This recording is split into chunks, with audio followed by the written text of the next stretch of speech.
Dans cette vidéo, je vais vous montrer quelles ont été mes plus grosses erreurs en tant qu'investisseur débutant. Comme ça, vous éviterez vous aussi de faire les mêmes.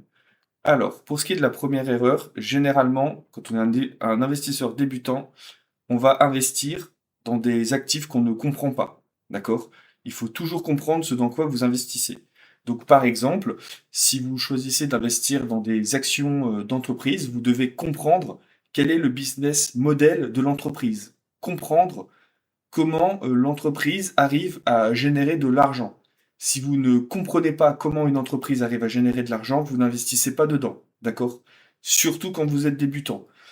Par exemple, moi, je n'investirai pas dans les entreprises pharmaceutiques, tout simplement parce que je n'y comprends rien à la chimie et aux médicaments et aux molécules, etc. Que c'est un business model qui, pour moi, est très complexe à comprendre, et du coup, je décide de ne pas investir dedans. Voilà. Si vous comprenez dans quoi vous investissez, vous pouvez investir. Par exemple, si vous comprenez le business model de Apple qui vend des téléphones, des ordinateurs, des logiciels et une expérience client, bah là, vous pouvez investir dans ce genre d'entreprise. Voilà.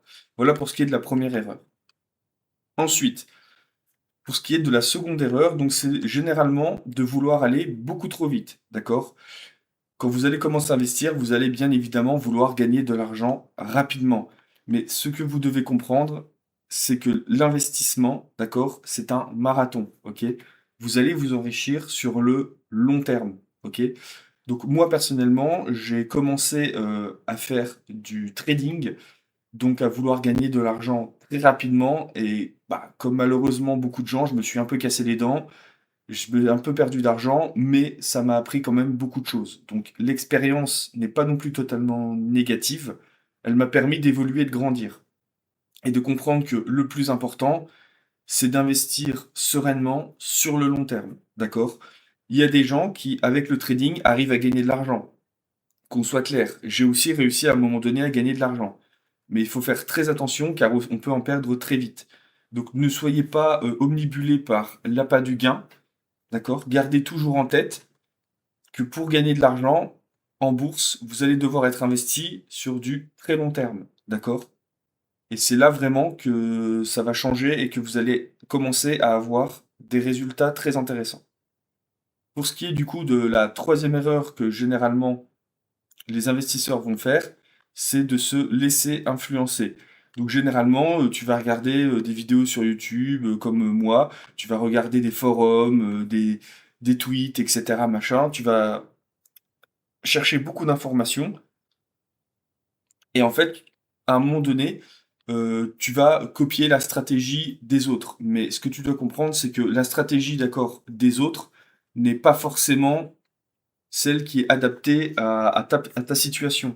Il faut savoir que voilà, chaque investisseur a une situation différente, on n'a pas le même âge, on n'a pas les mêmes revenus, on n'a pas les mêmes objectifs. Et du coup, selon tout ça, ça va avoir un impact sur, bien évidemment, votre stratégie d'investissement et le portefeuille d'investissement que vous allez construire. On ne construit pas le même portefeuille d'investissement quand on a 60 ans que quand on en a 20. D'accord? Et c'est pour ça que, bien évidemment, vous allez devoir chercher des informations, mais vous allez aussi devoir prendre vos propres décisions, d'accord?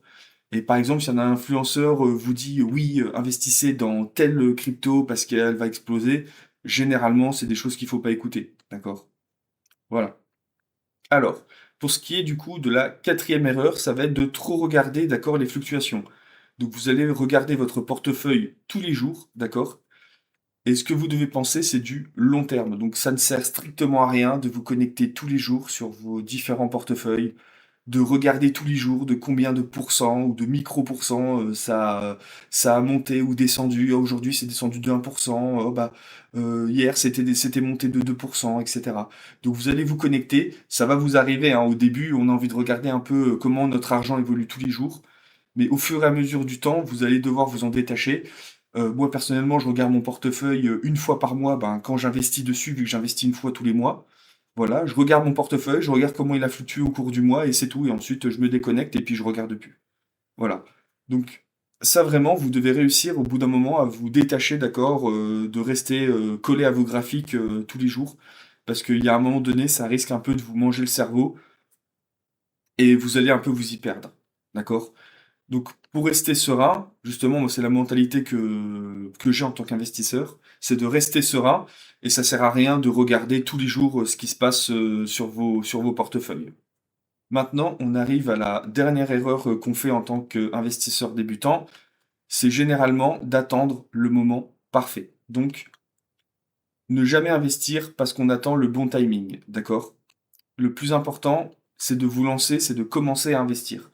Donc, il y a beaucoup de débutants, d'accord, qui attendent le moment parfait pour investir, d'accord, qui attendent une crise, qui attendent une chute des marchés. Le problème étant que la plupart du temps, cette chute ne va potentiellement jamais arriver, que cette baisse ou cette correction du marché ne va jamais arriver, et que vous n'allez du coup jamais investir. Et pour ça, j'ai un excellent exemple avec, par exemple, le Bitcoin en ce moment.